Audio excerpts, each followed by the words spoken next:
them losing, if they beat the Ravens, I would have been nervous. But them losing to the Ravens makes me either one would make sense. The Bills or the Browns would both make perfect sense. Yeah, people don't hate the Browns as much as they hate the Bills. Yeah, but I tell you, the what, Bills. if we sit here and talk about football, no one in the hell is going to watch this thing. My God, We're not even live, are we? Let's go. Yeah, we're live. Let's talk about Raiders. Yeah, I rolled it right into there. Kind of like you guys do your podcast. You just kind of just roll right into there.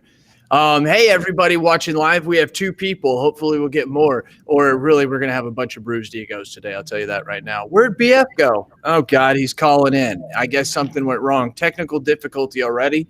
We'll let you know that for everybody who is watching live, I got to let you know Scott is not here. We will be having some surprise guests throughout the day. I encourage you to, if you can't stay around forever, stay around at least for 15 to 20 minutes. We are going to have some guests that are going to be coming in here that are other podcasters, and we're going to possibly have some surprise guests. There's word. Oh, okay. I'm sorry. I'm making sure Bradley's not trying to get. Oh, there he is. He's trying to get me to let him in. Sorry about that. Sorry, Bradley. My bad, dude. It's okay. So we're all podcasters. We all know how to work this stuff. It's just he's just making everybody, the 7 people we have watching, think that. So all you guys, as you start to gather on, welcome to AI Facebook Live special with podcasters and drinks. Alcohol not necessary, but it makes it a lot more fun. We have got some special guests that are going to be coming on throughout the day. You really don't need much more specialness than the people we have on, but we do have the only person we are missing is Scott Howell. Hopefully he's able to get out of whatever he was doing, but stay tuned. We'll see what we can do about that. So, hey, all you podcasters, how are you doing out there? Good. Fantastic. Doing great. A+, brother. Let's raise our drinks just to get this baby started, right? Cheers to the independent insurance industry. That's lovely. It allows you to drink at 1 o'clock in the Wednesdays. Or 11 o'clock.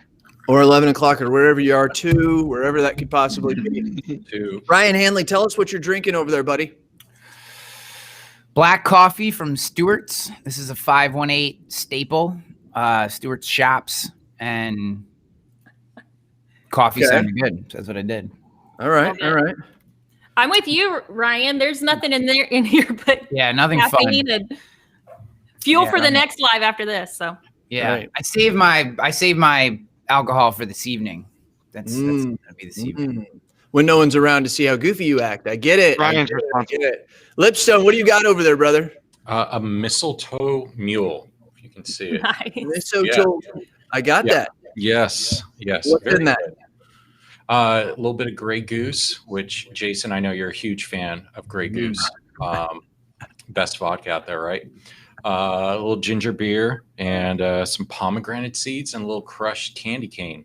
Be a little festive. That is the one. You went big. It has to have holiday in it. But look at Ryan Keating immediately throwing shade. Hanley had a long night last night. Yeah. Busted him out.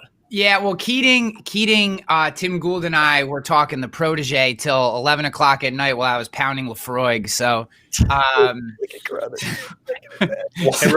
remind me to tell you my Lefroy story at some point. Wait until 11 o'clock. Cass, we're doing something wrong. I don't even know what Lefroy is. It's a scotch. Yeah, me neither. It is like the scotch of scotches. It's for fancy boys. I'm blue collar, man. It's Bud Heavies or nothing down here. Garcia, Bogus wants to know with the mojito, huh? You know it, man. Yeah. Anything special to it? It's got to be holiday. I finished it. Well, it's a mojito, man. It's always a holiday when you're celebrating Cuban culture. I like to finish it with my Jamaican rum right here. Oh, this is the magic. Right there. Yeah. Love it. I like that a lot. Mr. Bradley Flowers, how about yourself, buddy? I have a cup of decaf coffee in my Facebook mug. Love it. Oh, only because I'm going to be in Mexico 24 hours from right now, and I'm saving my liver from any trouble. All right. That makes actual sense. We got priorities in this world, folks. Priorities. And I love a man who has them. David Carothers, how about you, sir? I got a cup full of coffee, just like my ladies, tall, hot, and black.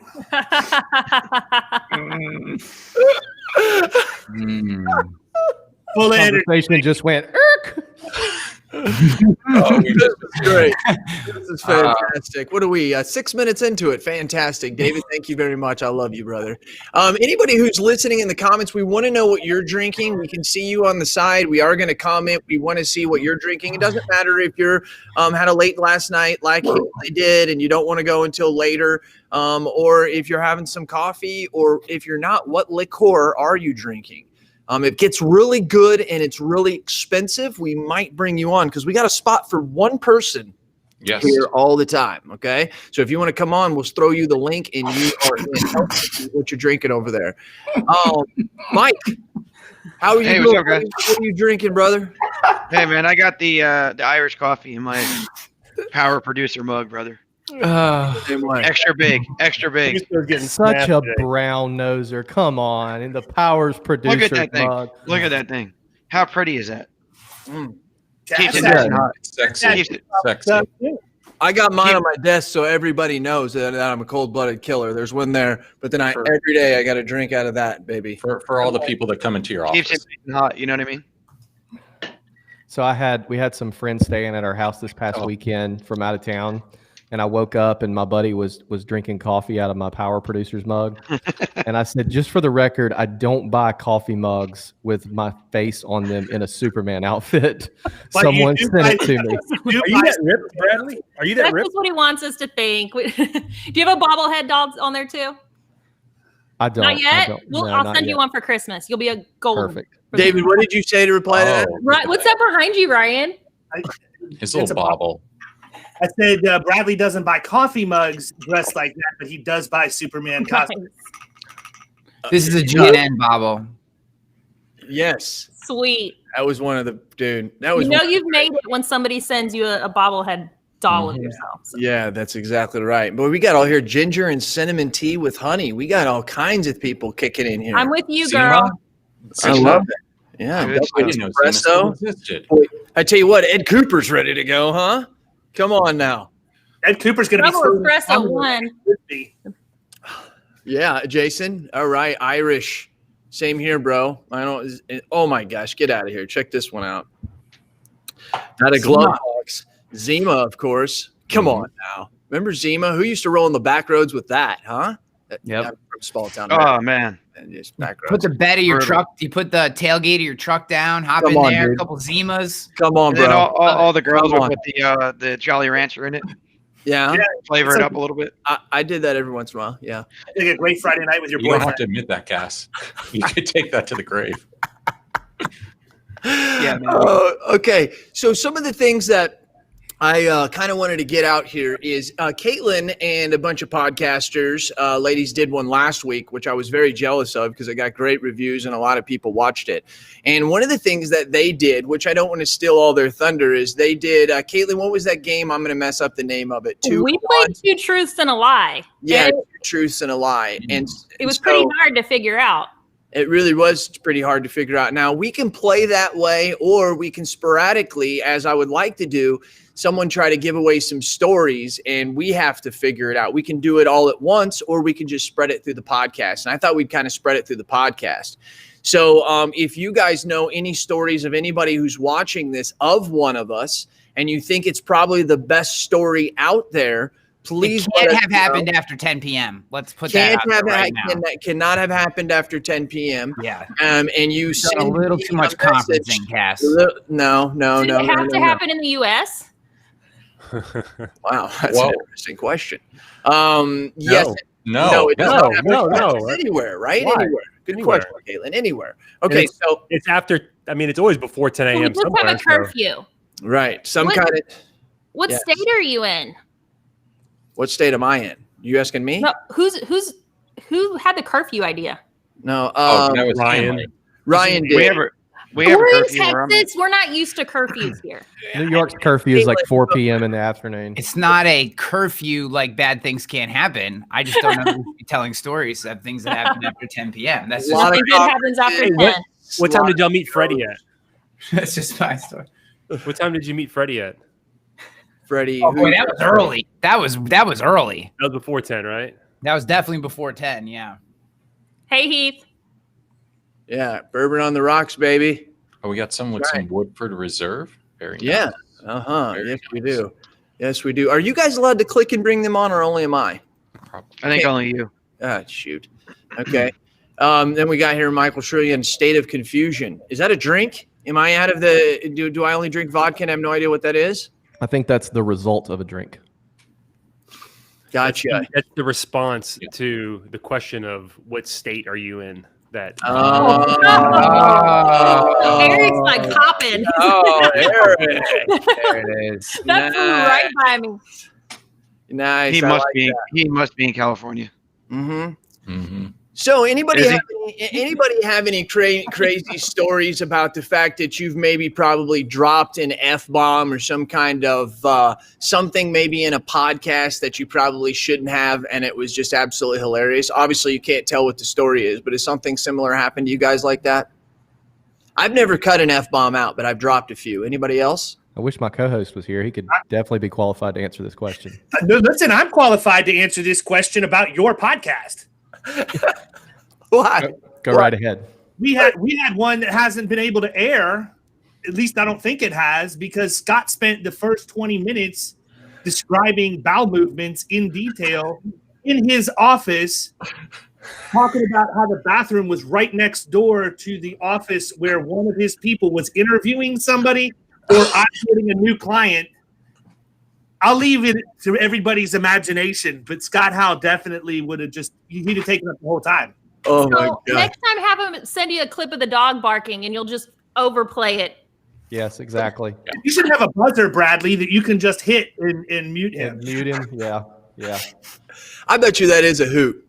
I mean, because you guys bunch them all into one day, don't you? 1 or 2 days? Not anymore, Not anymore? but back in the day, yeah, we would do like 8 in a day, 2 days in a row, and by about the 10th one, you would be delirious, and you would have no idea what you were even talking about. And I would listen to Insurance Guys podcast episodes, not even knowing what we talked about.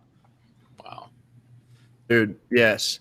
All right, check this one out. I'm not trying to cut off. I want to come back to that, but I dropped a huge F-bomb. Mitch comes out this Friday, and he did.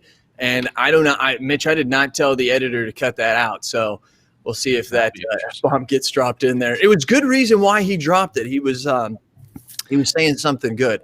My best one was on Bradley's podcast when I referenced playing Just the Tip, and I probably gotten the most DMs. Did you just really say that? That was probably that one, because it's freaking Scott. Every time I talk to Scott, I drop to my most baser level of interaction in life. Like everything goes right down to like I'm 12 years old again, and I'm using all those references. He takes me right to that place. There was one episode we did, Ryan, that may have been the one where we had like a 2-hour break. So we went down to the Irish pub right down the street here and started drinking and came back. And I think you had been drinking too. And we just it was literally just a conversation the whole time. Yeah. It's like a Joe Rogan podcast when him and Elon Musk were drinking. That's kind of how it was at a very, very, that was a very, fun very one. I don't even know. level. We got to the end, and I don't even know that any of us remembered what we had actually even spoken about. And then I actually forgot the Just the Tip thing until people started sending me DMs like, holy shit, did you say that? And I was like, oh, whoops. I kind of thought that you would, I mean, you know, I hopefully people aren't offended, but This is me currently removing the share from my personal Facebook page because I know my mom's about to watch this. So Oh man. Well, let's see what's he's got here. He says, I try to be clean as I can, but one show I recorded live, dropped a string of cuss words, including F-bombs and everything when I dropped my phone and cracked the shit out of my phone. But we kept recording. I tell you what, I've had some serious things like that. That's crazy, Heath. I tell you what, that is a wild one. So there was no F-bombs in this episode, but I was recording with Brandon Smith for like an episode like a week ago. And we're just like talking live and a phone just starts ringing in the background. And so I just look at him like, are you going to turn off your phone? And it keeps ringing. And he's looking at me like, are you going to turn off your phone? And it was my phone the whole time. And I was like, what's going on? So I think your team had a good time editing that one out. Oh, that's good. That's good. I like that. We weren't sure whether we should keep it in there or not. Maybe next time we'll just keep it in there. Mm-hmm. We recorded with Paradiso yesterday, and I swear to God, I thought his office was in a train depot. Like every time we'd go to say something, a train would hammer its horn right as soon as somebody was trying to talk. Well, that's fun. Have you guys ever had a show like so bad? You don't have to say the name. Once again, keep it nice. Have you ever had a show that was so bad that you just never ended up playing it? Yes, 100%. Yes. I have too. That was a tough email to send. Oh, I didn't tell I him. just spent like 5 hours editing it, wasted all my time. Oh, I 100% just emailed and said. Hanley, was it bad? Was it bad because your guest was terrible, or It was bad. The guest and I did. I don't know what was going on, but there was nothing. Literally no connection at all. It was like, hi, and I'm, how sometimes when you're interviewing someone, and this is a fairly dynamic person, so I don't know what was going on in. We'll use the ubiquitous their life, and I could get nothing out of this person. Nothing. Like it was like da da da da. Yes. Okay. And by the end, we got done. And I was like, oh, and then I listened to a couple minutes. And I just emailed. I was like, we can't publish that. That was terrible. Oh, the ones that just answer with one sentence, and God love them, but you've got to really work them. And I understand they're nervous, and that's our job. But after a while, I will admit this: it's never as bad listening to it as it feels when you're recording it. This was bad. This was really, really bad. So, I'm a total rookie, so I need you guys to give me the protocol on this. Can I need to hold this, guys. I have to interrupt this live. Everybody, are you ready? We have a special guest in here, folks. Dude. We have a special guest who has joined us. Elvis is in the building. Oh, Jesus Christ. How you doing, Jason Kaz? This is the King, Elvis Presley. Thank you. Thank you for inviting me to your concert today. I appreciate it. Elvis, we wouldn't want anybody else other than the King to join us live, okay? And no one else. Well, I appreciate that. I sought exile down in Cuba back in 1977. I used to run with Fidel Castro's brother, and they set me up a spot down there, and I'm up here in Huntsville, Alabama today, and I just wanted to say Merry Christmas to you and your family. We met down in Cuba when you were helping those orphanage kids down there, and I look forward to you coming back down to San Diego to my compound, and I'm going to get my boys to chainsaw off a Ford Bronco top, and we're going to put our karate suits on and go out in the marsh and wrestle some saltwater crocodiles when you come back down. I can't wait to do that in San Diego, and everybody else can't either. And I know we only have you for a limited time, Elvis. Thank you. I'm so grateful. Everybody say thank you to the King, please. Thank If a goat walks through that screen, I'm going to be very upset with you. Yeah, and so Elvis, could you give us a little update on what you're doing for Christmas? How's Christmas been for you? Well, we always do the same thing for Christmas. I've got Chet with me today. He's one of my studio guitarists out of Nashville. We're going to play a little Christmas song for you today before we get off here. But every Christmas we do the same thing. We load up on the plane and we fly to Las Vegas, Nevada, and we rent out the top floor of Caesar's Palace, and we have all the girls from the Circus Olay come over, and we have what I like to call a little Christmas cantata, if you know what I mean. That's usually what we do for the Christmas season, and then the next day we go out into the desert we rent those Ferraris, and we go out there and we have bottle rocket and Roman candle wars all day, and that's usually what we do for Christmas. So probably do the same thing this year if I had to guess. And Elvis, no one notices you? No one notices that you're like there shooting bottle rockets off during Christmas? Master of disguise. Oh, got you. That only makes sense. Anybody else like trying to look in Elvis's glasses reflection to see what he's looking at on the other end? Let me tell you something. I don't know who you are, but when you've taken 17 Quaaludes before you get on a concert, it don't really matter what you look like. It just matters what you sound like. What do you sound like? Sounds like he needs to work on his audio.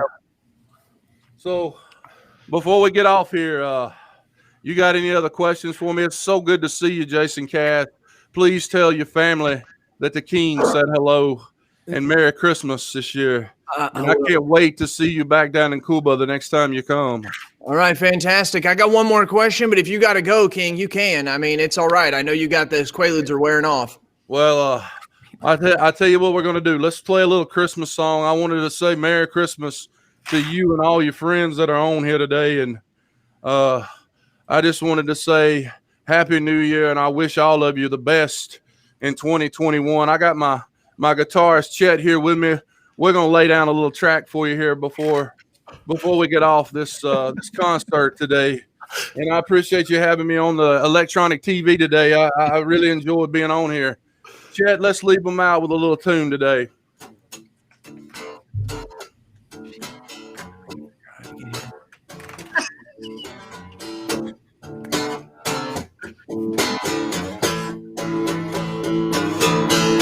It's Christmas, pretty baby,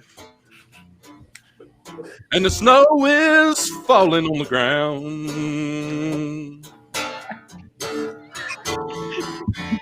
Yeah, it's Christmas time, pretty baby,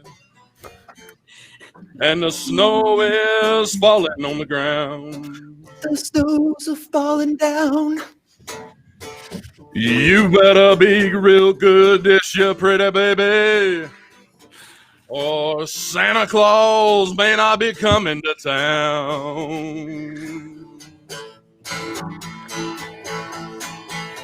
I ain't got no red suit or reindeer, no sack on my back, but you'll see me coming in this big black Cadillac. Oh, it's Christmas time. And the snow is falling down. Yes, it is. You better be a good little girl this year, 'cause your Santa Claus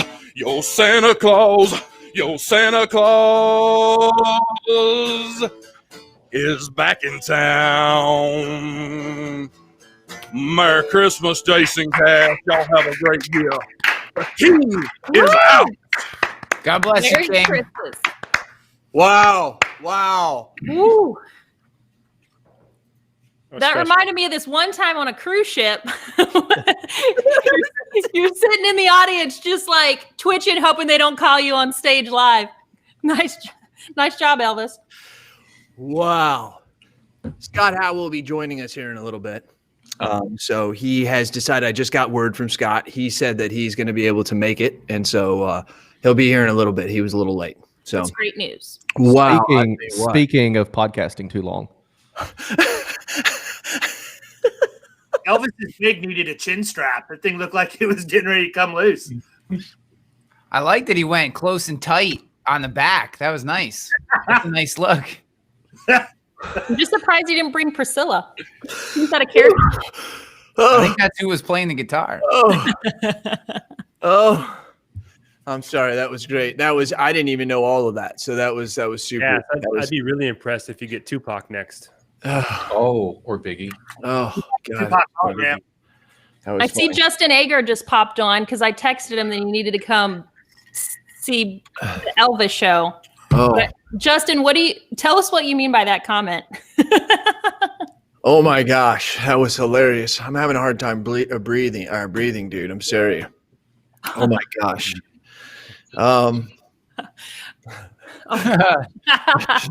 Very good. That's right.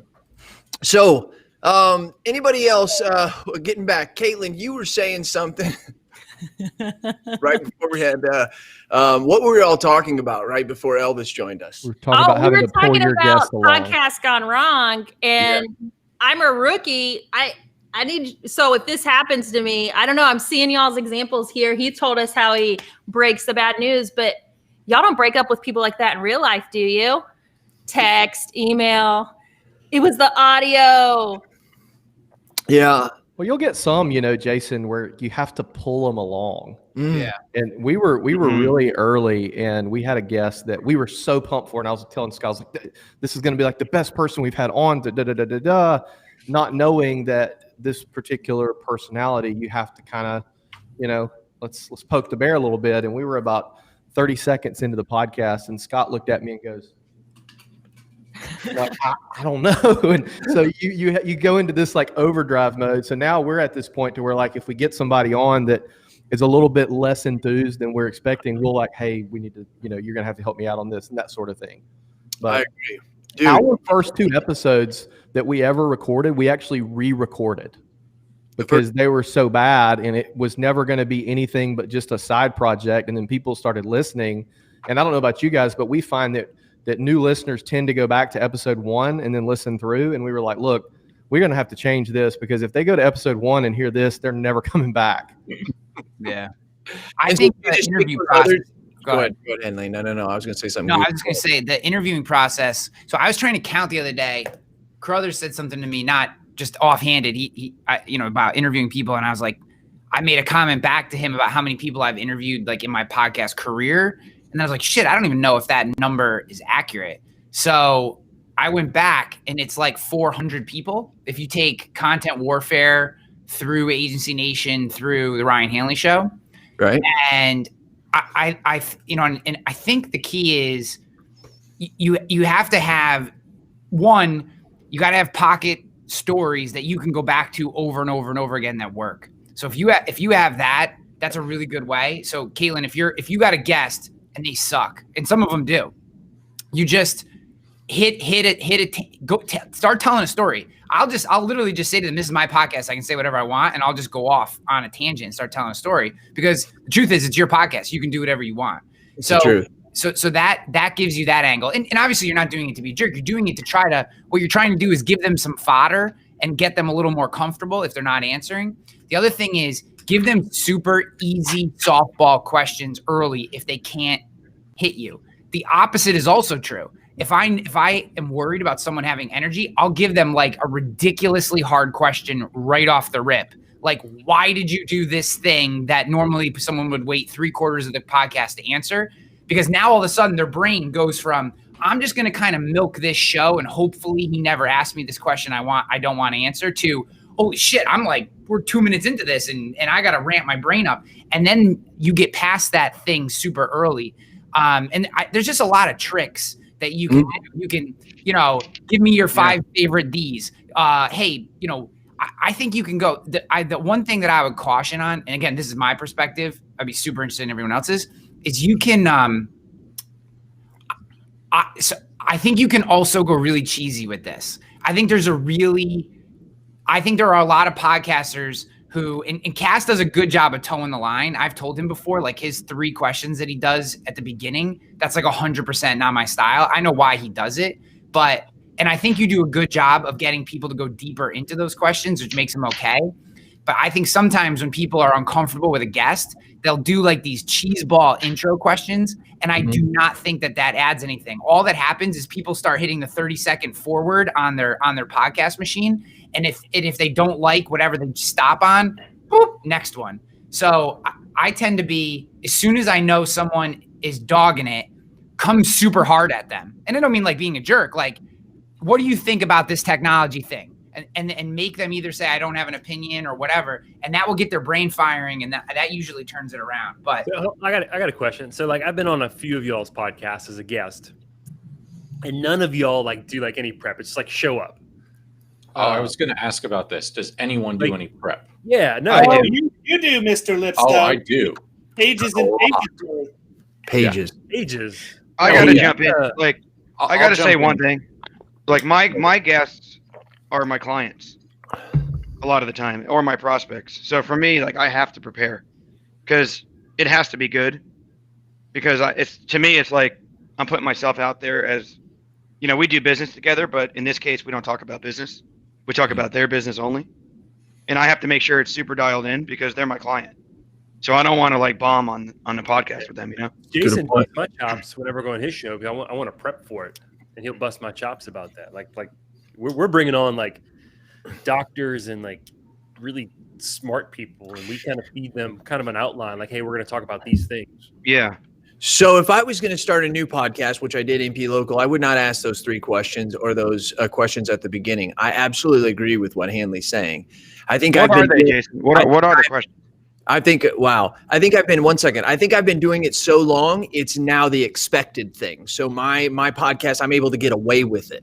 But if I started a new podcast, I probably wouldn't ask a bunch of goofy questions or anything like that. My questions are: you an iPhone? Are you a Droid user? What's the last app you downloaded? Do you like to win, or do you like to lose, or do you love to win? Oh yeah. Or you know? I've heard them. Right. The other one. I prepped for my Capital Region Business Podcast one. I do not prep for the Ryan Hanley Show. They're just different formats. Yeah, that makes sense. That's kind of what Mike's saying. It completely depends on what the format is. So, like, dude, if I do a similar thing, except it's both clients and not clients. For that one, I 100% prep. I'll send them some questions. I even do 15-minute prep phone calls. Like, Erik really wanted to have a phone call, and I vehemently denied him that opportunity on purpose. Before the Ryan Hanley Show, it's a different format. For the format you're doing, I think you're 100% the way you should. It all depends on your format. I think it depends on the guest too, because so far I've had a couple of guys that are like, super busy business owners, and they're public speakers and they're on all the time. And I knew that they wouldn't want to also book a prep call with me. Right. So like when I'm chatting with like Dr. Billy Williams, I wasn't like, hey, sir, would you also like to hop on Zoom with me to chat for 20 minutes? Because he was, ready to rock. He told me what topic he wanted to cover in the episode, right? So we were ready to roll. But then I also, with some of my guests, I'll see something that they post on LinkedIn and on Facebook, and I'll reach out to them. I'll say, hey, you just mentioned something that I'd like to, talk further about. Why don't you come on the podcast and we'll go a little bit deeper in that topic together? So we have one coming out next week on, annual performance reviews, because they posted something about like the tough pain points about that on LinkedIn. I was like, hey, why don't you come on and we'll talk about that? And then when we're texting, I'll be like, hey, any other questions, anything else you want to do to prep? And then that seems to at least that way they know going into it a little bit of what we're going to cover, but without like the extra calendar event clogging up their day. Yeah, I mean, for me, when I prep, I'm writing like 2,000 to 4,000 words for each episode. So I guess based on the way that I do it, I guess that's okay, because I want to give the actual information in the book that I'm reading to the listener.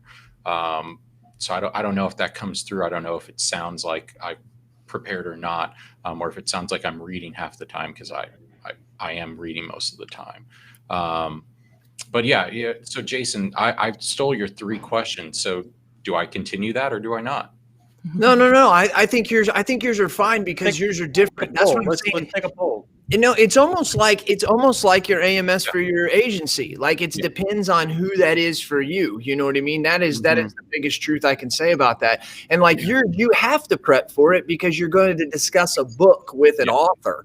You know what I mean? And he obviously knows his shit, so you better know his stuff. That makes sense.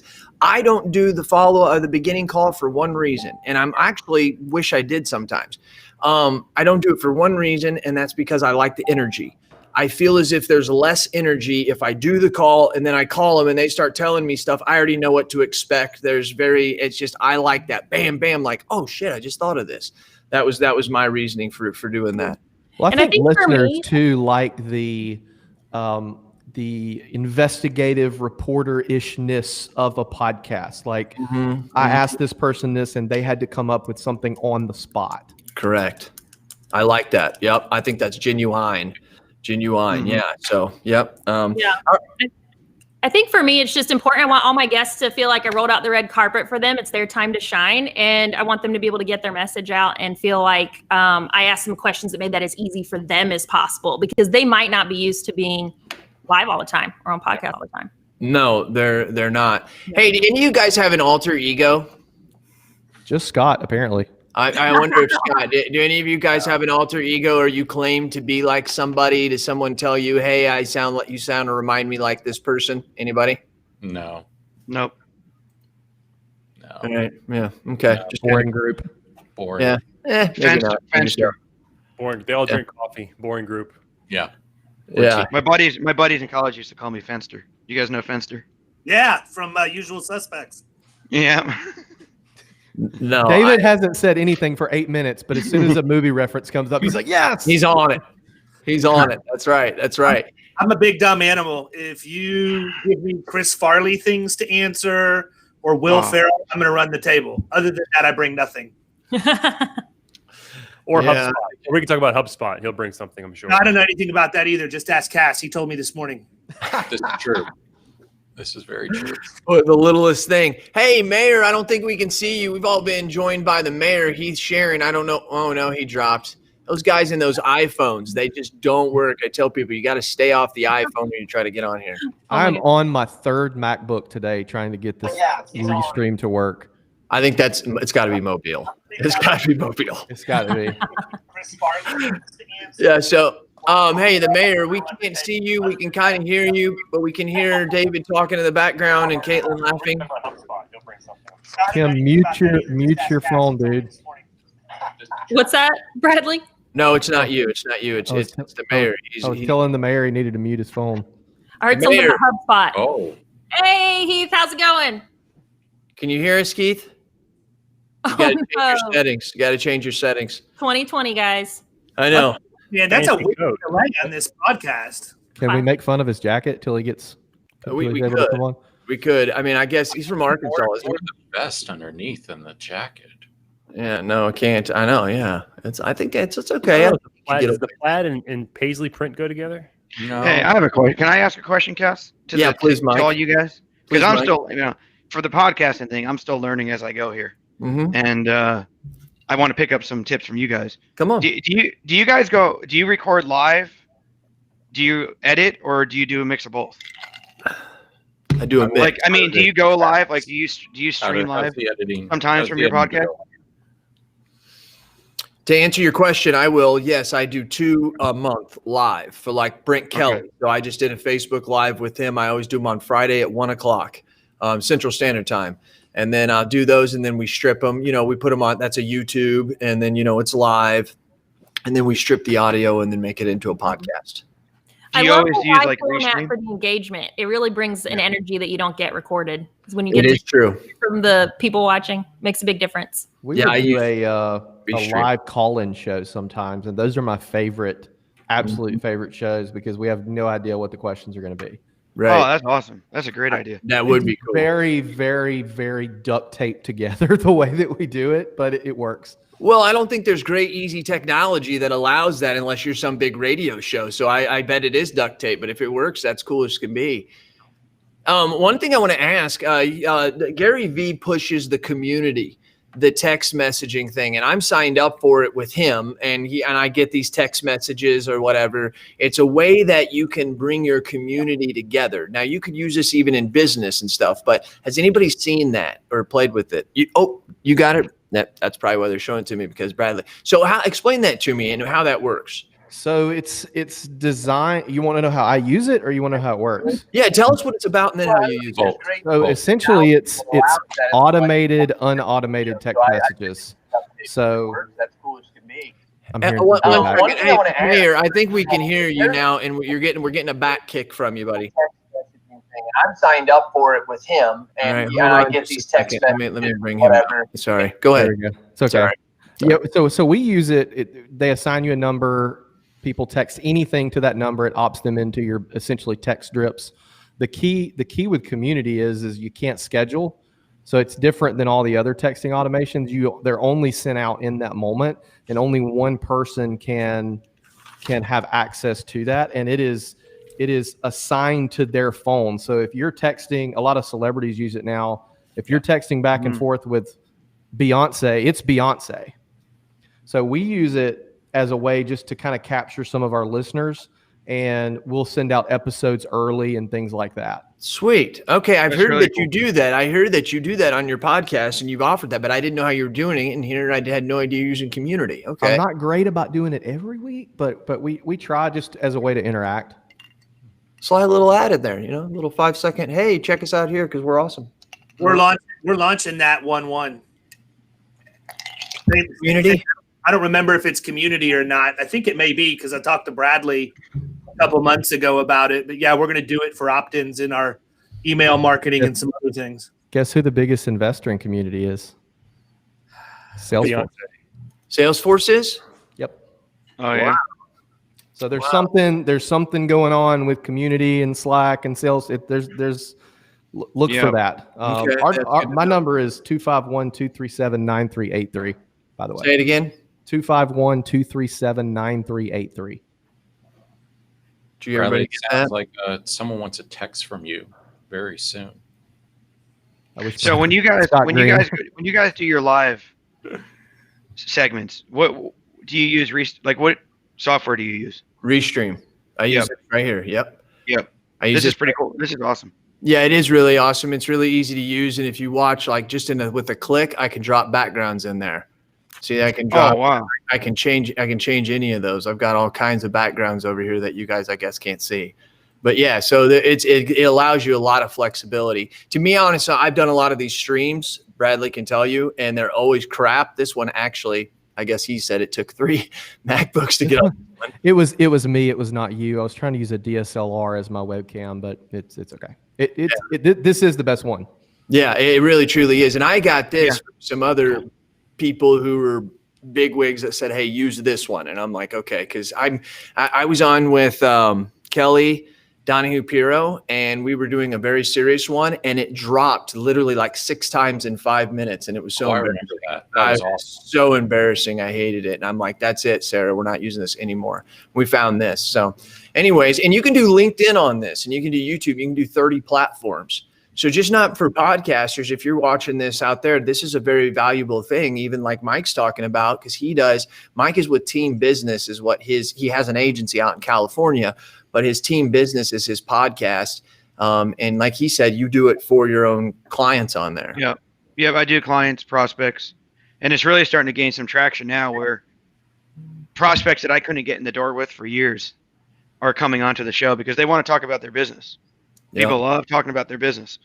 So we actually have one tomorrow night that's going to be a huge one for us. And yeah, these are two huge ones that he's talking about. Like just because you started your podcast a month and a half, 2 months ago? 2 months. Yeah, 2 months. 2 months. We closed a $10,000 work comp account this morning that was from a guest that we had on our podcast. We could not beat his current rate, but he BOR'd it to us, and his exact words were, "You guys have provided so much value to my business from that podcast we did. I feel like I have to do this." I'm telling you. It's huge. Wait, Bradley, so you do more than just insurance?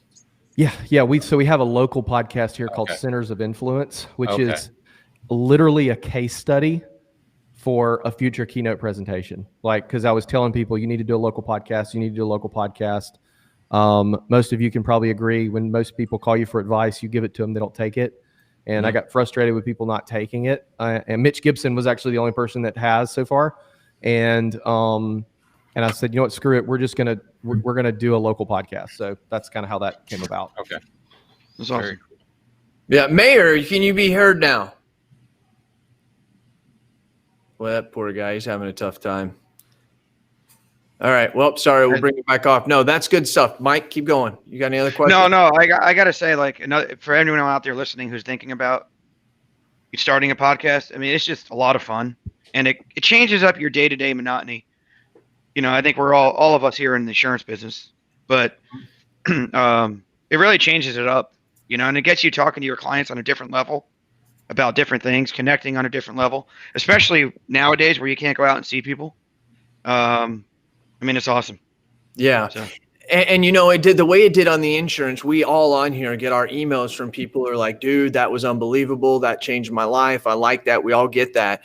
And I am very, very much appreciative of that. But everybody doesn't realize like that works in any niche. So MP Local, the reason why we created that for MP Local is in the nonprofit industry, a lot of nonprofits were started in the 80s and 90s. And so those people who started as executive directors are now like 60 and they need to retire. Well, they're bringing in these CFOs that don't have the experience, right? And they just don't know. And they're in a 3-year plan to take over these nonprofits. So what we've been doing is we've been using it. If you listen to ours, which no one should unless you're a nonprofit, we take it from the very basic level of here's what you need to know about a nonprofit. We have an agent in our office who has like I I don't know how to state it. He went to college for a nonprofit. I mean, he runs a large nonprofit down in Knoxville, Tennessee. And so he's an agent who helps, but he's on the podcast with me and he's so knowledgeable. It's ridiculous. And there's people now emailing us saying, oh my gosh, like when we were talking about that fundamental and the funding pyramid, I had no idea that could help us. And we've increased our revenue by 3%, last month because of that. Well, 3% to an organization in this day and time is good stuff. Guess what they did? They now shared that to other people. And so, yes, it's benefiting, but I'm willing to bet there's going to be some business falling because of that as well, Well, I can tell you, man, I'll give you a real world story because we're launching ours at the beginning of the year too for local business. If Power Producers wouldn't have taken off as much as it has, we would have already done it. But I was actually out with a struggling producer on a sales call, and we went into a plumbing company that was about $60,000, $70,000 in revenue for our agency. And the CFO came out and was talking to us, and he was not getting anywhere, and he shouldn't have been getting anywhere. They had just changed agencies a month before for all the reasons that we would have given them to change. And I let him go, and he was drowning. So I jumped in. I'm like, hey, listen, I didn't come to talk to you about insurance. I came because I wanted to talk to the owner of the company and see if he would be willing to come onto our podcast. You're a third generation Hispanic owned business. And I really think that it would be very valuable for the Tampa community to hear his story of how he got into plumbing and HVAC, blah, blah, blah, blah, blah. It might help you guys recruit. It might help somebody, a young Hispanic male or female that wants to get into a trade, decide that's what they want to do based on hearing the story. She's like, oh, he'd love to do that. His favorite thing to do is talk about himself. So owner comes out. He's like, yeah, I'd love it, man. Just let me know whenever, I'm going to come on. I'll be your first, I'll be your guest. He didn't know he was going to be the first guest, but I'll be your guest, blah, blah, blah, blah, blah. We get to the car and the guy looks at me. He's like, you didn't tell me we had a podcast for local businesses. I said, we didn't 10 minutes ago. Yeah, exactly. Love it.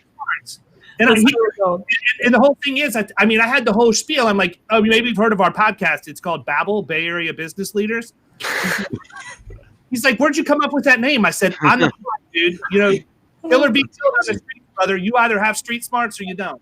That's right. And it's one of those things too, once you're doing it and you're doing it pretty well, your competition knows exactly what you're doing. And they can't do anything. And they can't do anything about it. And they don't have the stones to say, well, we're going to do the same thing because they'll be copying you. Mm-hmm. That's exactly right. That's powerful, Brad. I got a DM 44 minutes ago from a local business owner, and it says, I've been meaning to stop in and speak with you because I saw your podcast. It's amazing. Wow. That's the whole thing, man. You remove all of the fluff around a first appointment, right? You get a CEO or a CFO of a company and you interview them for, even if it's only for 30 minutes, you're going back and forth. There's a couple of things I can promise you. Number one, you're going to learn how they think and get inside their head in a non-threatening way. But number two, they're going to take your call anytime. Dude, it's true story. Mike, I'm not going to keep hamping on Mike, but Mike called me whenever he first got, these people were wanting to, they're like, dude, we want you to come look at our insurance. And I mean, you could just hear it in his voice. He's like, dude, I've been trying for 4 years to get into this damn thing. You know what I mean? Oh, yeah. And here he goes, creates a freaking podcast.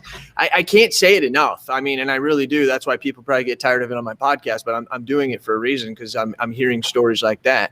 That's pretty awesome, though. That's pretty awesome. Hey, Mayor, can you be heard? Can we hear you now, Mayor? I hope so. I'm here. There we go. My goodness, dude, the citizens are happy. I'm from Arkansas, man. It took me a minute, but I got it figured out now. How are you doing, Mayor? I think your jacket was causing interference with the internet. Yeah, it was so damn loud, nobody could hear me. Sorry. Dude, that's a sweet jacket. Insurance Town. Man, Insurance Town is good. I'm enjoying being here, hanging out with you guys. I hate that my jacket caused an audio issue earlier, but glad to be on now. And back what you were saying a minute ago, Jason, there is definitely a power in podcasting. And it looks like I think David and I started our podcast same time, and he's way, over my listenership. But, there's definitely a power there. I think it's definitely launched my career in a different trajectory than it was before as well. Yeah, this is another living story. I really wasn't thinking of you and the couple people I was thinking about, but just what you just said in the last 3 or 4 months. I mean, you were telling me last weekend, there's things that are popping into your life that you never would have had the opportunity to be a part of. So that's awesome. Hey, Heath. No, it's definitely cool. Get laid off from your job and see what happens. You got to start a podcast to get phone calls, but it happened. Hey, Heath. Bradley. Can I tell the story about when you called me freaking out back in like June? I don't know what it's about, but go for it. So Heath calls me, and everybody that sort of follows me knows that I'm big on the download number doesn't matter. Put out your content, the right 200 followers. So I was sort of consulting Heath a little bit when he was starting a show, and he was a month in, and he called me freaking out about the number of downloads he had on the low end. Mm-hmm. When I say freaking out. And finally, I got frustrated enough. I was like, all right, hang on a second. So I log into Lipstone, and I had no idea what the number was. And I pulled it up. I was like, Heath, do you know how many downloads the Insurance Guys podcast had our first month? He said, how many? I said, 8. We had 8. And he says, I'll shut up and listen. I said, that's exactly what I want you to do. And he hung up. Yeah, that was the case, man. I had no idea, especially when I, talk to people. They're like, oh, I had 700 downloads yesterday. And I'm like, I'm happy to get, 700 in, a couple of weeks. And so when I hear that, I'm like, holy crap. But now, I don't even know where that conversation. Right? Yeah. Now, fast forwarding after the conversation, things are a lot, it's a little different now. Downloads are coming. But again, I appreciated that conversation I had with you. And I think I may have had that same conversation with Jason as well to say, hey, don't look at the downloads. Don't worry about it. They'll happen. And it has happened. And again, it's changed my life. The whole thing has. Well, it's like now I can afford fancy jackets. If you have 200 downloads, but all 200 of those people are in that room that you're sitting in right there, you would be overwhelmed. Aha. That's 200 people that care about what you have to say. Bradley Bomb. Boom. Bradley Bomb coming in. Flower blossomed. Boop, boop. I think that's incredibly correct. And, I had my little brother came on. He's in the business as well. And he had, like 200 and something downloads the first day. And I was like, think about that. Just like you said, if you were in front of 200 and something people in a room, and he was like, holy shit, that would never happened before, had I not been on the show. So I think you're right. And I love that, the way you just said that. Bradley Bomb, as he said. I know. I just made that up right now. Just like that. I'll tell you, one of the cool things for me, kind of not being, I own an independent agency, but my podcast is more on the financial advising and kind of counseling side. My co-host is a therapist. Big thing for me was breaking from the mold of people seeing me as an insurance agent. Like my immediate circle, they knew me as the insurance guy. They would refer to me. I'd get calls from friends. Hey, can you do our auto insurance? I'm like, no, call me about your investments. That's what I've been doing it for 10 freaking years. Why don't you know that? So for me, what's happened in 6 months of podcasting is when I see all the time, they now associate me as financial advisor, as the investment guy. And I'm getting calls from people in the circle to review their investments, things that never happened before. Wow, that's powerful, dude. That's something I hadn't really thought about. I say a lot. I mean, the cliche or whatever. I mean, yes, my wife and getting married and having kids, but is the most powerful moment in my life. I could definitely look back to 2013 when starting the podcast. I have had so many things fall in line in my life and made contacts from that. And truthfully, at the end of the day, if you listen to everything we're saying, we're just creating a platform. We're allowing people to talk about what they want to talk about so that they can get it out there. Agents' influence was giving a voice to those who have no voice, so that we can make forward change and momentum in the insurance industry. People in 2011 and 2012, we didn't have these platforms to go on David's or Bradley's podcast and start telling our thoughts. When I was on stage and I would be speaking, these people would talk to me and say, hey, I have this idea or I have this. And I'd be like, well, why are you telling me? And they'd say, because you have the microphone. Well, I didn't like having the microphone. My ideas weren't the best. I wanted to get everybody else's microphone ideas, and I wanted to amplify those. And in return, there's other people that listen to me and were like, man, that cast guy drives me nuts. I could do that better myself. And I think people at the beginning thought that I saw that as an insult or bad, but I hope we have 3 times as many in the next 5 to 10 years, because everybody's got their segment, and if you're good enough for downloads and you're building impact, as Bradley likes to say, then your downloads will follow regardless of that. So it's been phenomenal for me as well. Anybody else? Yeah. So has the insurance podcast become oversaturated with all the new shows? Just a question. I do not think so. My feelings personal. I'm just going to say this. Let's say there's 15. I've listened to almost 15. There's really about 5. It's really about 5. Some of those are not podcasts. Let me ask a question. Jason, were you the first insurance podcast? I do not know that answer. It's either me or Hanley. And I think Hanley might have had Content Warfare out before. I'm not exactly sure. And then Hanley's dropped out of here because I guess he's working. But I think Hanley was probably first. I'm not sure. If he dropped out, you can say it was you now. Yeah. Yeah. Well, and being first doesn't matter in life. Being consistent does. And that has been one of the things that I've been able to do. Hanley's been able that's not a knock on Hanley. He went to Agency Nation. No. He had other obligations that he had. That a cast bomb. Yeah, sorry, because that totally came out wrong. But I believe that's the most important thing here. It's easy to start a podcast, but I also want to say not everybody's going to have the success that Mike maybe have had. And the hard part about podcasting is the grind, the grind. It's about as relatable to golf grind as I've ever been in my life. You know, you're on the 13th hole, you're shooting a 7, you're still not on the green. It's 94 degrees outside with 110 humidity, and you got to complete because you got $100 on the hole. That kind of grind. That's how sometimes to me podcasting can get. I don't understand that. No. Yeah. And Cass, you said a key word, man. Consistent. You got to be consistent with it. You have you got to keep it going. You got to set a goal for how many you want to do in a month, or how many episodes, and you got to every week when that Tuesday comes up, I got to make sure I got my episode going out. For me, even before that, I want to ask you guys. Hold on. I've done the batch recording, and I'll do just where I'll have one every week while I record. I like better doing weekly recordings. And I know, Bradley, you do batch, and I know David does batch. I'm pretty sure Jason probably does some of that too. What do y'all prefer, batch or every week, or maybe 2 at a time here and there? I think for me, it's like whenever I can get them on, I'll do them. Like, for example, yesterday I had 2. Today I have 2 tonight. But then for a couple weeks I had none. So it's like I take them as I can get them. I prefer to do 1 or 2 a week. It's hard doing 5 or 6 to knowing what your tendencies are going to be too, because if you're not going to have the discipline, I mean, the key back to what Jason said is consistency in all this.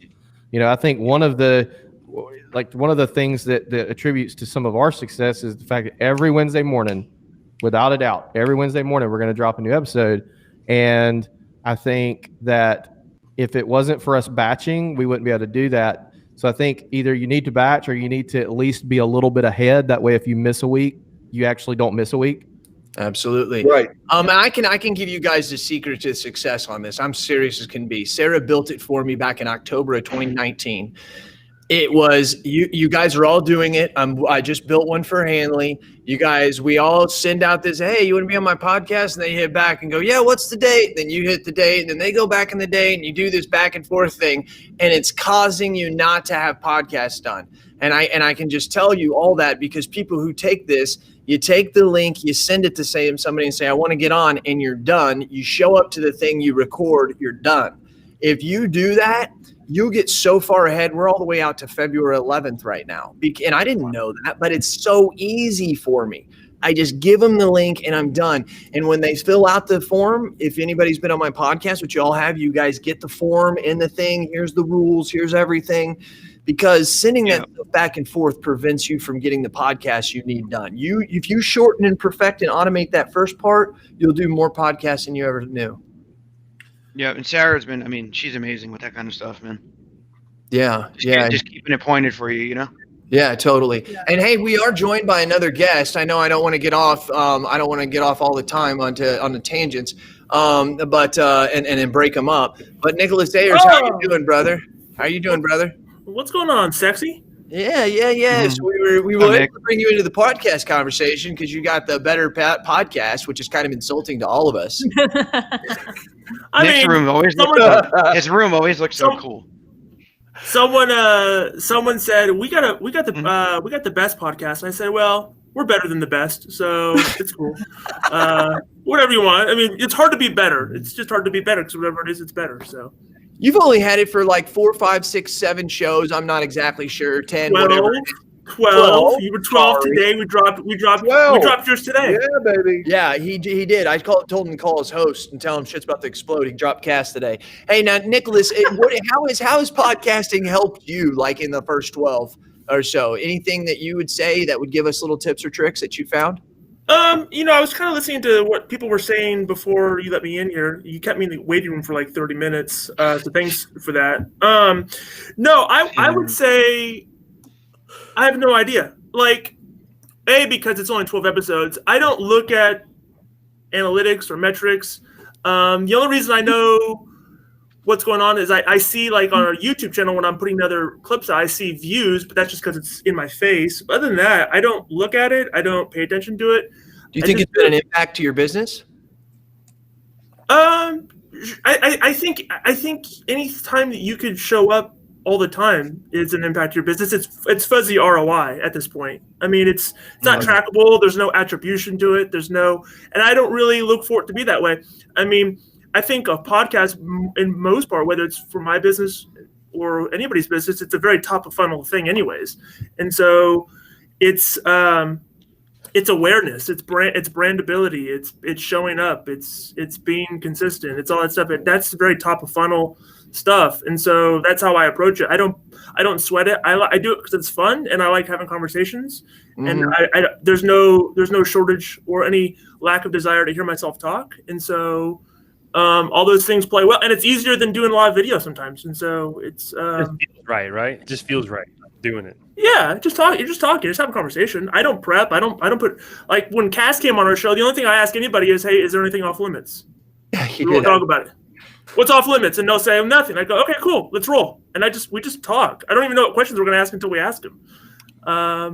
So it's just fun. That's how I am too. I get done with an end of podcast and I go, man, I had no idea we were going to talk about that. Some conversations are 15 minutes long, and guys like Cass who go on for 2 or 3 hours. 30 minutes, 2 hours. Yeah.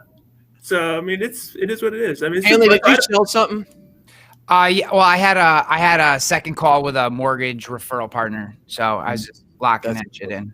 That is important. I'm glad you chose that over us. Good job. I mean, I love you guys, but right, I get. How dare you make money? How dare you make money? Yeah. Seems like we're living in a society that's that way, but let's not talk about politics. Let's talk about our industry. Some people sell $1 billion. God forbid you sell Better Agency or Will and you guys sell Better Agency for $100 million. You won't have any friends anymore. Depends who you sell it to. Then we can judge you. He'll have at least one I know of. Well, we want to sell for more than that. So they're going to have to bump the number up. Those are rookie numbers. You're going to have to pump those numbers up. Especially in today's world. You're right about that. Oh, Matthew McConaughey. Yeah. Yeah. No, right. there's a weird thing with I've noticed with agency owner peers, and it's to each their own. It seems like people really despise when agents have other things that they do, and they also despise anybody who would ever sell to anybody else, like create something and sell it. And I always wonder, are you not a business owner? Are you not an entrepreneur? That's kind of the goal for everybody at some point. So I have an opinion on this. Come on. Here's my opinion. It all depends on how you position yourself pre-sale. Okay. So if you are, if I'm Nick Saban and I say I'm never going to be the Alabama head coach, and then you turn around and take the Alabama head coaching job, it's weird. Yeah. So that's what I think it is. The ones where I think people have gotten. Now, look, I agree with you that there are a lot of agents that if you do anything that isn't sell insurance, they're going to trash you. And if you don't sell insurance the way they sell insurance, they're going to trash you. And it goes on and on. But I do think that if you start a project or you create a tool or have another business and we're the IA this and IA first, and it's all about IA. And, I'm selling you because on the value proposition that we are an IA product. And then you sell out to someone who does not have the IA's best interest, in that scenario, I think you deserve the rancor. Now, granted, you're still getting paid and good for you, but you deserve the rancor that you receive in that station because you sold the product on the value proposition that you were IA first. So that's sure. What bothers me. That's when I get bothered is if you sold me this is just a great product, no problem. No problem. You sell to whoever you want. But if you tell me you should buy from me because I'm an IA just like you, and I'm not saying you specifically, Nick, I'm saying in general. Right. That and then that value proposition switches and you sell it to someone else. That to me is where if it's sold to State Farm, you would wonder what was going on. Yeah. Sure. No. And that's not the right analogy because obviously State Farm isn't buying it. But I understand what you're saying. Yeah.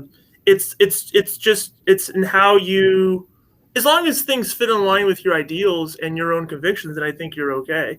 I mean, yeah. And so I don't have any issues with that. It's just a weird dichotomy to see how agents respond. I'm at the point where I don't care. Like I tweeted about it yesterday. I'm like, most people don't even like themselves, so I don't care if they don't like me either.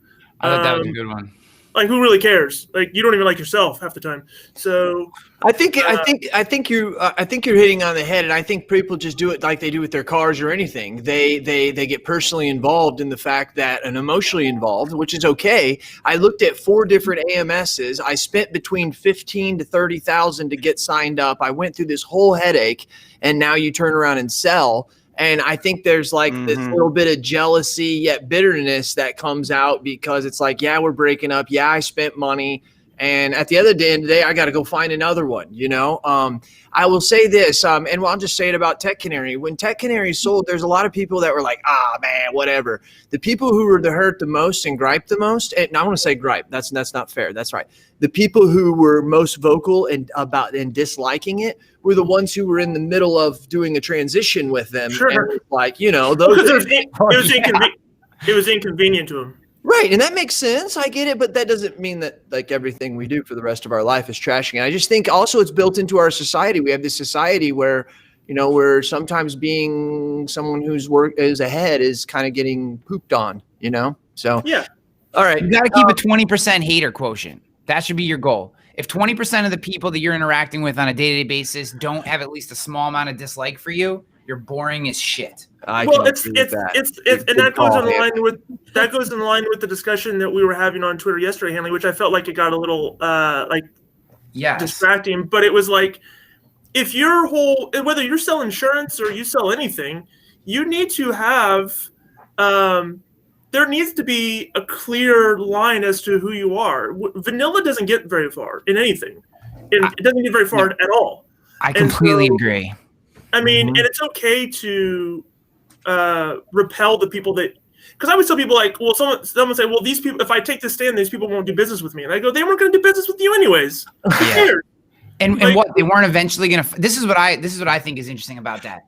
The people you think that eventually they're not going to figure out that you like guns or are a Democrat or whatever the thing is, right? Like, wait, Hanley, you're a Democrat? I'm definitely not a Democrat, but nothing against Democrats. I know a couple that are. We get it. He's always going to start shit.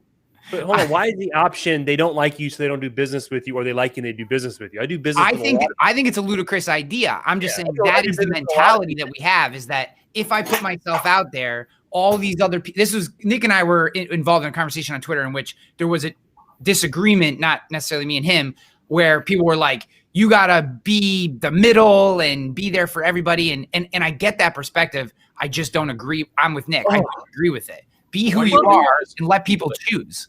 If you win by the sword, you die by the sword. So if that's the angle you're going to take, there's going to be, ripple effects from that. True that. That's right. Then no one gives a shit about your brand.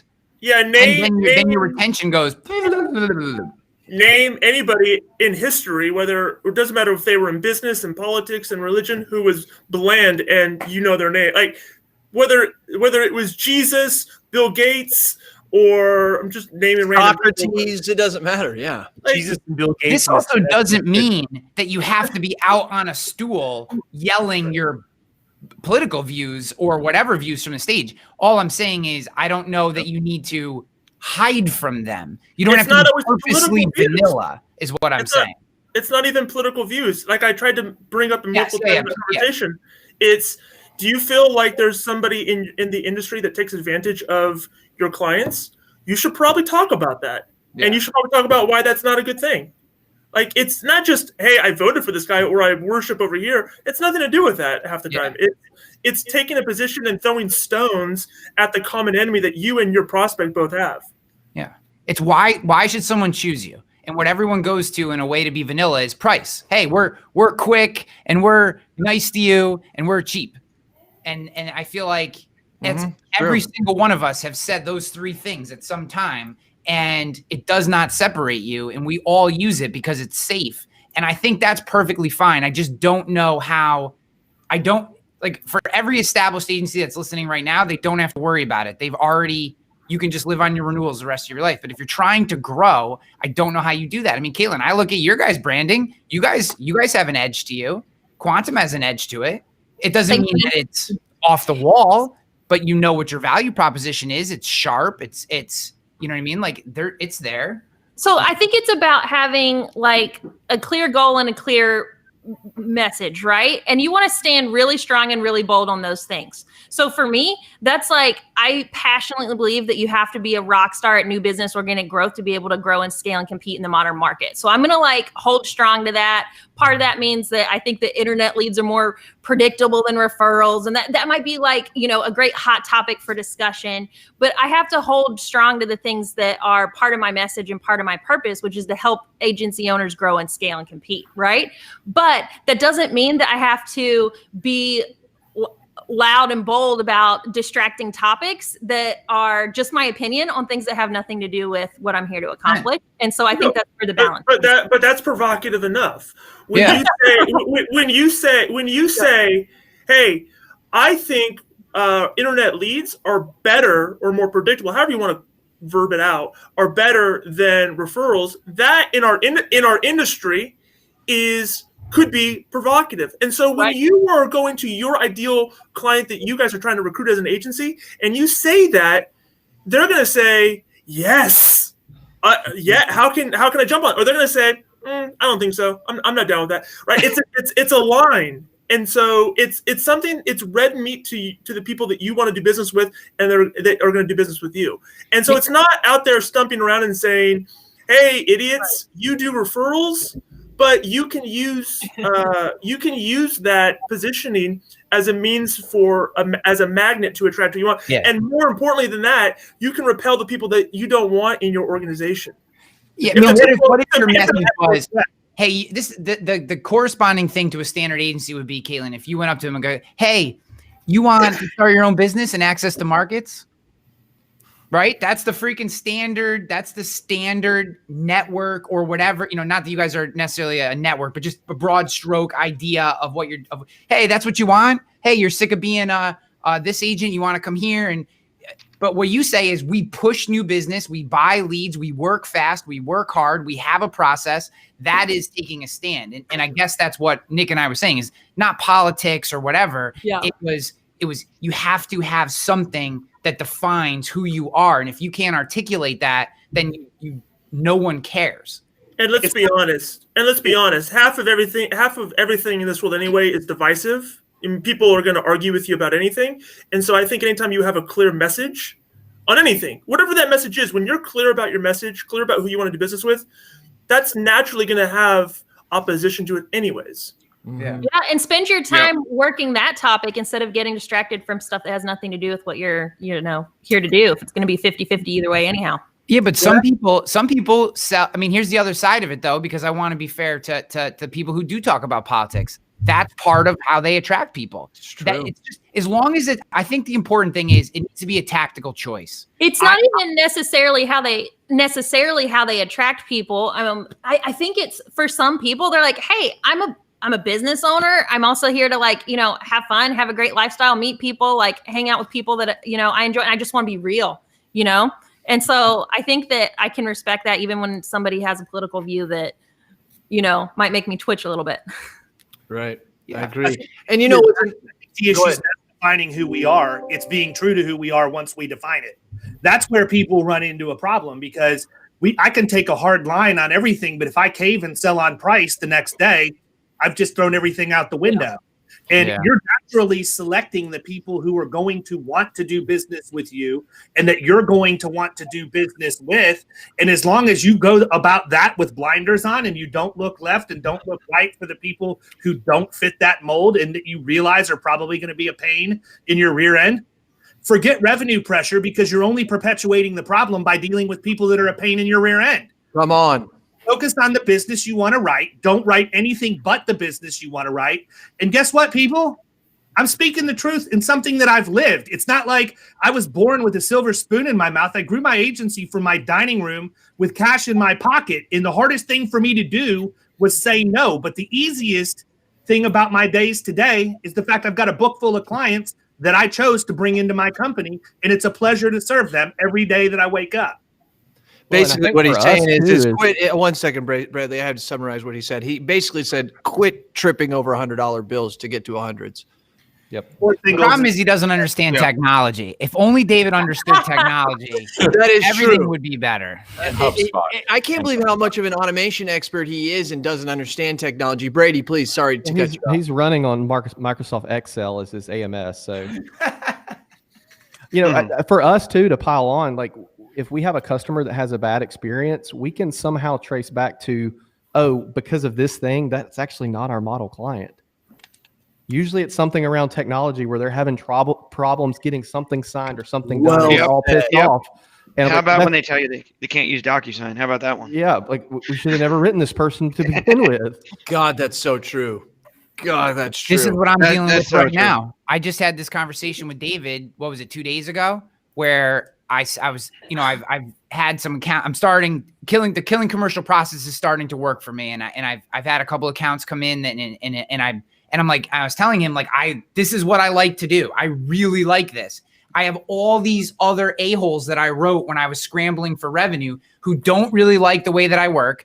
I don't really like the way they operate. They constantly are contacting me on my cell phone directly because I gave it to them because God forbid they didn't do business with me. You know what I mean? Like, so it's those bad decisions, and I got to unwind some of that now. But, I think that's such an important lesson that, that's the soundbite right there, Cass, what David just said. No, it's true. And I think you have to get to a certain point of your agency or your career where you can start making those decisions.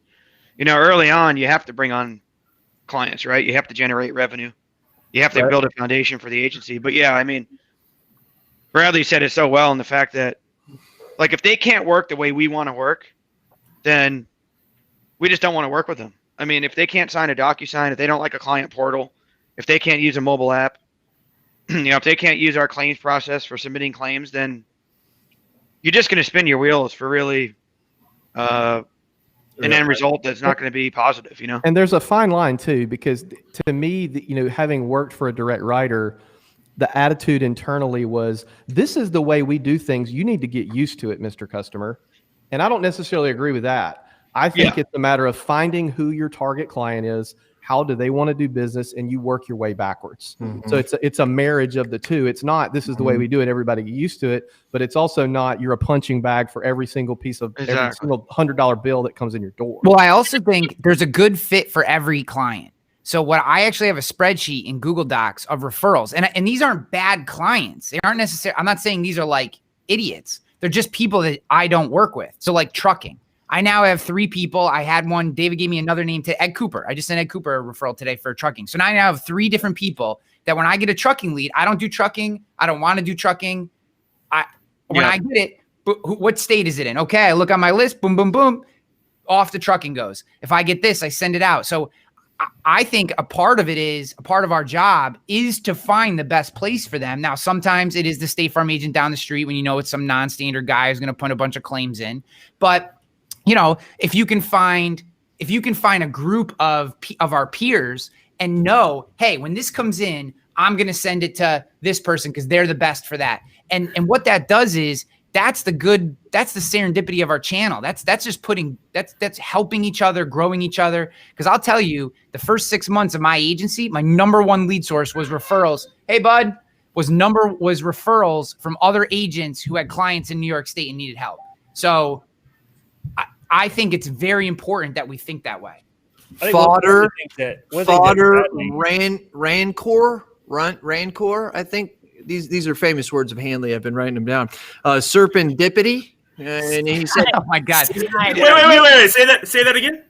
So Cass had never heard the word ravenous yesterday when I said it to him. That was the other one. I said the word ravenous, and he's like, "I've never heard that word before." And I was like, "Jesus, I feel bad for your wife." And serendipity. I've heard that one. Yep, that's one. Fodder, and then you said another one. Fodder. Rancor or rancor. You said rancor. Yeah. It's amazing what happens when you read books, Cass. Yeah, I know it is. It is. I'm building AMSs. Cass, I've got a podcast. It's called "Explain This Book to Me." If you ever want to hear something about a book, I know what your present is going to be. I'm sending you a dictionary. Yeah, there you go. Do that. Josh, I haven't heard your podcast yet. Please tell me the intro has like a very Reading Rainbow feel to it. That would be good, wouldn't it? A little bit. The Reading Rainbow. It's not too. It's not. Could we superimpose Josh's face on LeVar Burton's body, please? Yeah. No, it needs to be more soothing. Cass, can we get the team on that? We'll change it to more soothing tones. Mm-hmm. Yeah, I would hear like the hustle. Yeah, that's what I hear is the beginning of your podcast. Okay. Josh has this like late night DJ voice too. Oh, late night DJ voice. Hey, that's what Chris Voss talks about, man. That's very persuasive at the point. He does. Yeah, I'm on that chapter right now. You got to work on that late night FM DJ voice if you want people to trust you. Josh, you got to get your mic turned upside down, up by your face, and get like a cigar or a cigarette going. And you got to talk to the side of the mic like this with that deep voice. Melt. Yeah. Everyone will just melt. That's how you do it. Hey, giving some light over here to the protege. I want to make sure that the people who are watching live and the people who get to watch us as a recording, I really think that I thought it was kind of crazy and kind of stupid. I'm on the record as telling David that it wouldn't work. I was like, dude, I don't know about that. I mean, only because we're a stale industry. It's one of those things that I'm glad that I was proved wrong on. So, David, if you would just give us just a little minute of where people go and find and of the protege, because you have an audience here and people don't know. I'm going to just say this, loyal listeners, in a year or two, when this is famous, you're going to say, oh yeah, I should have listened to what David said on AI podcast, Facebook special. Tell us a little bit about it, David, and how it's been going so far. He just backdoor into taking responsibility for launching the protege. Did he just backdoor the guy who told you not to do it? There's never been a person who can talk out of both sides of their mouth better than Jason Cass. On one side, it's this was a horrible idea, and then the next side, it's man, I'm so glad I gave him that idea and I was able to help him get that off the ground. I did not say that. Let me Cass is gonna have executive producer credits by the time this thing is over. Now that's true. Now that is true but hey, David, tell us about it, buddy. You know, it's kind of scary that I'm in complete control of how everything gets edited and what actually shows up. So just keep that in mind. No, I mean, everything's going good, man. I'm really pumped. I'm excited to see. I've got my Friday blocked this week to where I'm going to do one-on-ones with each of the people to give them feedback on their first challenges. Everybody's done an awesome job of taking it seriously. One thing I think that we project as well as they could have is how much impact this will have on their career going forward. It's going to give them exposure on a platform that they would never have gotten exposure from on their own. And I'm not saying that to take credit, but I think that it's pretty much common knowledge that all of us have said we want to interview these people as they come off so that, you know, we can talk to them about the experience. But more importantly, the way that the show is set up and the challenges that have been created, this is something these people are going to be able to replicate year after year after year going forward and grow their books of business as a result of it. So, my hope is that they continue to take it as serious as what they have, that they take everything at face value. I think, I made a post in our private group last night that my fear and belief is that whoever gets voted off first is going to have overthought the whole process. Yeah. And too many people are getting caught up in trying to figure out what I'm looking for or how I think or whatever else. That gives you zero credibility on the streets, people. think about what you would do to go out and win business. Think about how you're going to relate to your prospects and do that, because I'm not the one buying from you. Right. And, I think that people are so used to seeing how these shows and things work on TV, where there's always that gotcha moment or the smoke and mirrors. And so they're expecting that. And I don't know how else to tell them that it's not going to happen, except to tell them that's not going to happen. Just take everything at face value and work through, and there will be plenty of entertainment value. I mean, I've just been blown away, man. It's been a really, really humbling experience. And, I just have to go on the record and say I always appreciate it when Cass tells me what I can't do, because that just means I'm going to do it and do it in a way bigger than he ever humanly thought. So when I'm done inventing my AMS integration with HubSpot later this week, I'll give him credit for that too. Yeah, man. I deserve it. All the credit.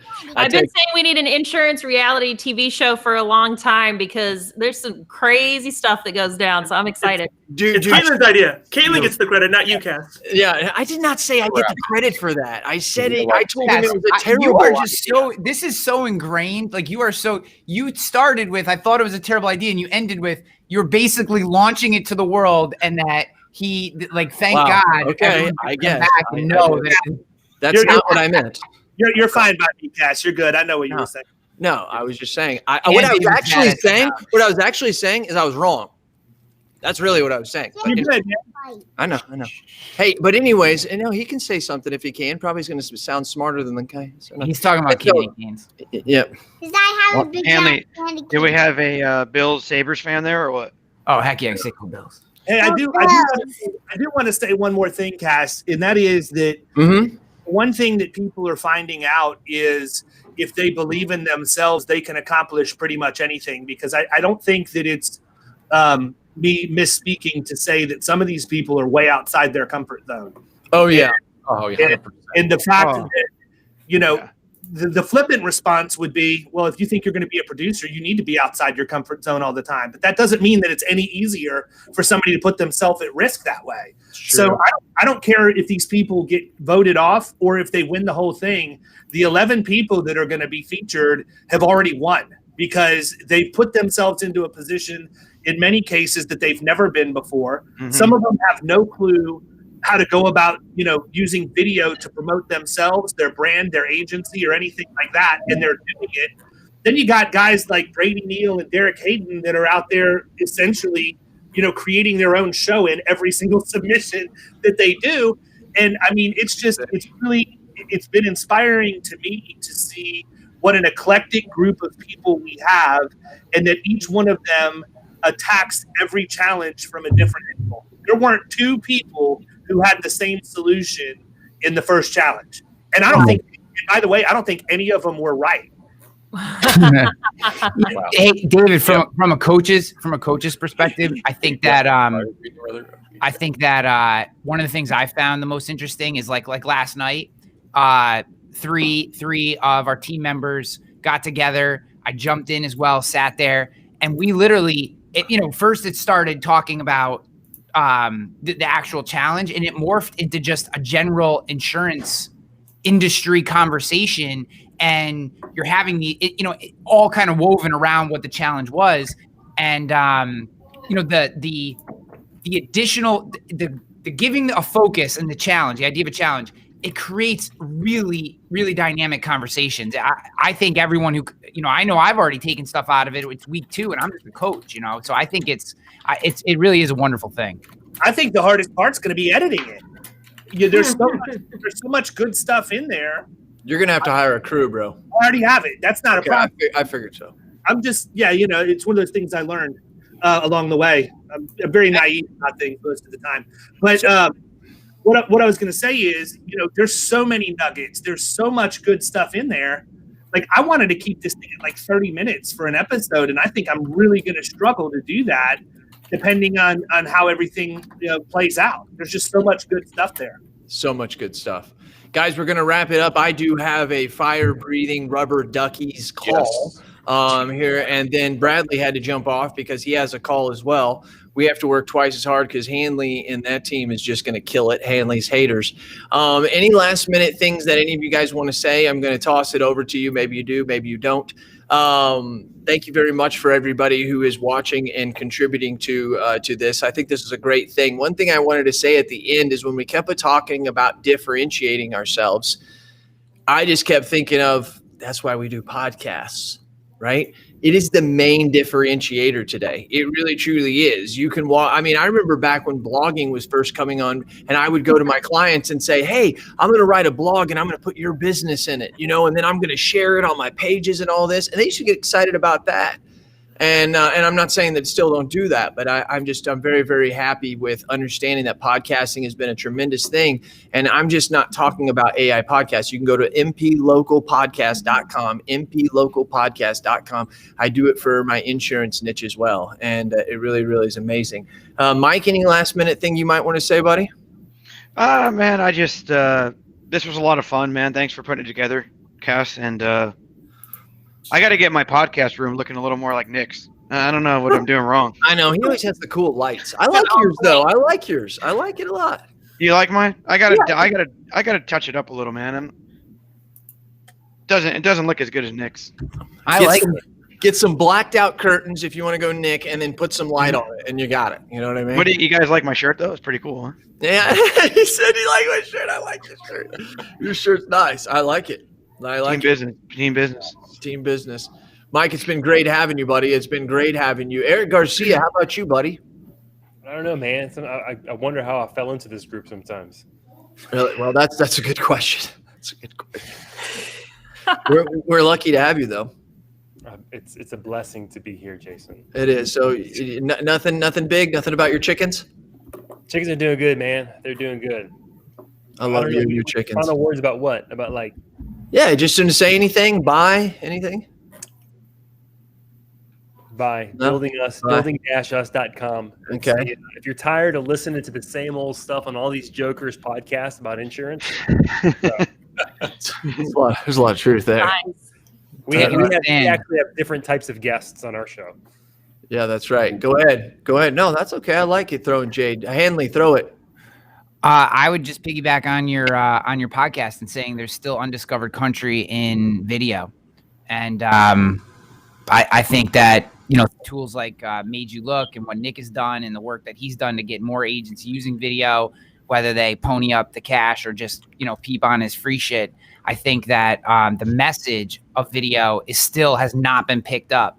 And one worry that I have with podcasts is that podcasts are great, but you're still only using one sense, and it's often a distracted sense. And if you can capture someone even for 2 minutes on video, get their full attention with two different senses at a minimum, that being visually and audio. I know vocabulary is not your strong suit, Cass. You're grabbing a deeper connection with them. So I've done over 100 videos in 9 months with Rogue. You can do one a week. You know what I mean? And my point in saying that is podcasts are amazing. Do a podcast, but understand that even a small amount of video is going to pay enormous dividends down the line. And just don't forget about that. I'm with you on that one, Ryan. Catch me after. We'll brainstorm it. So let me tell you that is podcasting 2021. There's no doubt about it. It is podcasting 2021. There's things like Riverside.fm. Wistia came out with their podcasting. It's not very good. They came out with a podcasting platform and you can't even download it in dual tracks. You can't call yourself a podcasting platform if you don't download in dual tracks. FM, I don't even know what that means. I've been podcasting since 2012. I don't even know what dual tracks is. Hey, can I add one thing? When you edit something, you want to have your voice and your guest voice in separate tracks so that the editor can edit them. It's hard if they're all in one. Go ahead, Mike. Hey, I want to add something. So Hanley brings up a good point, but with video, I'm terrible at sitting in front of a camera on my own and saying something.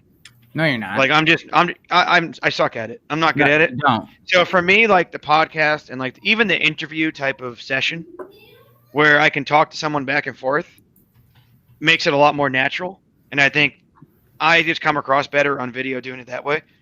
Like you guys are all really good at you can sit in front of a camera and just make it super natural and do a really good job at it.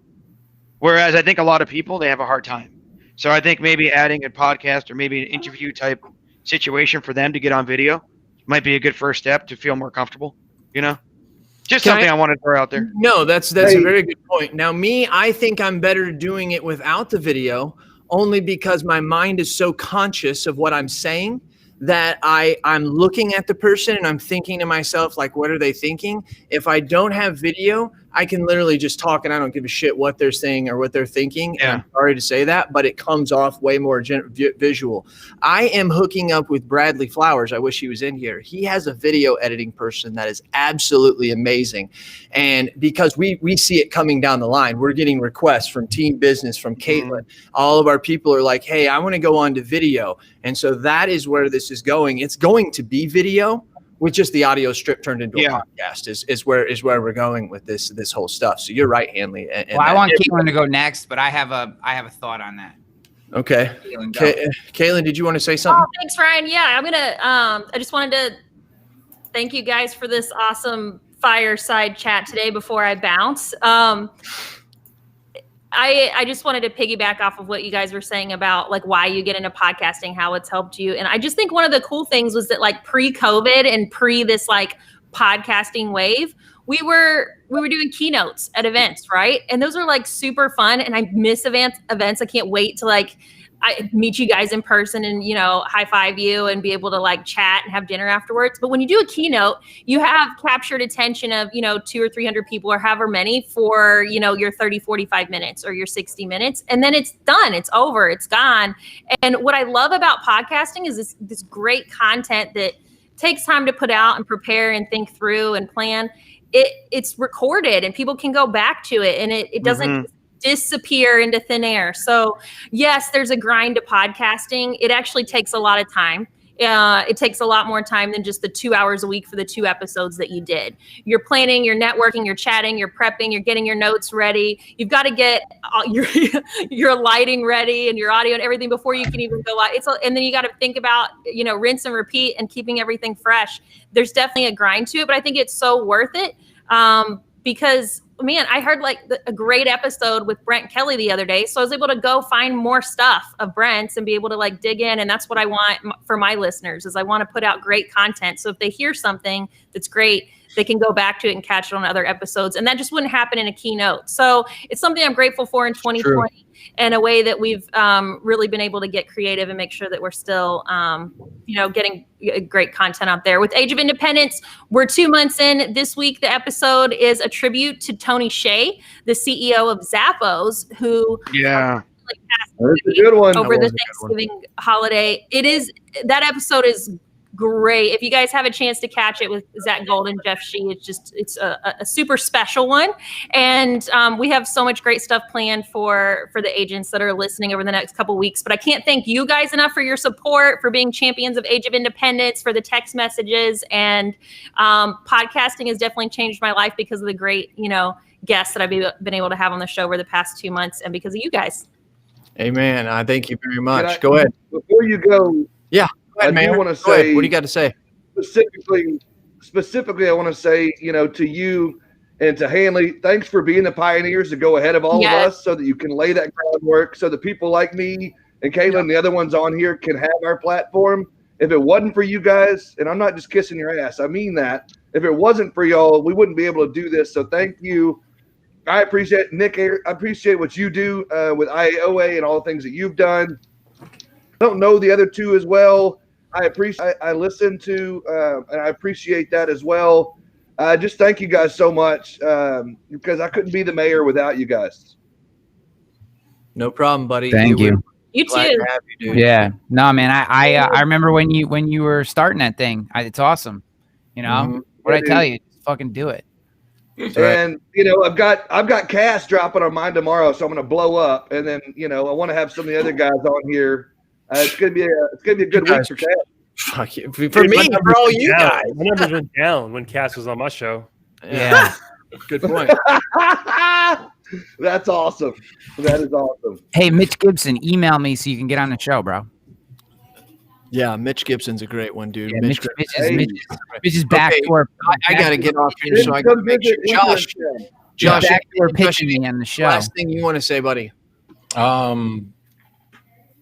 No, not really. I mean, I just want, can we drop everyone's like podcast somewhere here so that the people who are watching, Good call. So that, Drop it in the chat. Yeah. I just kind of said that in the chat. I think it's a good idea to hop and support each other. And just so you guys know, on AI, we run ads for all of your guys' shows. Just letting you know that when we do it, we want everybody to know all the shows that are out there. And so we put our own little commercials in there for you. Yeah. Yeah, we got your podcast, by the way, is like, I mean, without it, I can't, there's no way I could do this, man. Yeah. I just don't have the time. Like, there's no chance. Even if you had somebody else, they can't do it like Sarah, Reza, and Robin do. No, they're awesome. They're really great. Really, really great. Can't say enough good things about them. All right. Well, hey, I think I picked everybody. I think I've got Nicholas. You want to say? See, I think I asked you, Nicholas. Did you want to say anything, buddy? Yeah, I mean, if you want to make more money and keep more money, keep more of the money that you make, go to www.betteragency.io. Sign up for a 14-day trial. There you go. Hey, let me ask you a question. Nicholas, what should everybody be in business for? What is the point of being in business? You remember this speech that you gave 2 years ago, and I just absolutely loved it. We were at Elevate, and you said to everybody, you said, guys, we're in business for one reason, just so you guys know. Oh, yeah, to make a profit. Boom! Make a profit. Make a profit. That's about it. I thought there was a deeper thing you were trying to trick me up. I didn't want to sound like a douchebag and say, but it's profit. He's got 150 people in this. He's got 150 people in this little bitty room, and he's like, "Does everybody know why we're in business?" And Nicholas, he's not going to tell you. He's just going to keep it silent until somebody says something. And then he writes profit on the board, or it pops up, and everybody. I don't care. I don't care how much premium you write. I don't care how much money you make. I care about how much money you keep. That's what I care about. 100%. And that's what it's all about. That's what it should be all about. Everybody thinks he's all about marketing. Right there. That's how you build Everybody wealth. thinks he's all about video. Everybody thinks that, and he is, but he also knows how to make profit. So, hey, everybody, I appreciate every one of you. This has went longer than it has, and I try to stick to my guns, but on this stuff, but it's because of you. That is what we do. And I'm telling you right now, there will be 3 times as many of us in the future. And whether you're a podcaster in the insurance industry, Mike's not. We brought these people on. Some are in the industry. But Garcia, he's not. He's just out there just loving people and building relationships and just straight loving on people. That's what Cubans do. That's why I love Cubans. And then we got the mayor down here with his citizens. Always remember, whenever I came in and I went to Insurance Town, it was the police escort that probably a lot of you guys get. But I was surprised by the snipers on the roof. So it was unbelievable how he welcomed me into town. Everybody, I got to get out there for fire-breathing rubber duckies and help these guys win. Okay? Yes. Thank you. Guys. All right, guys. Happy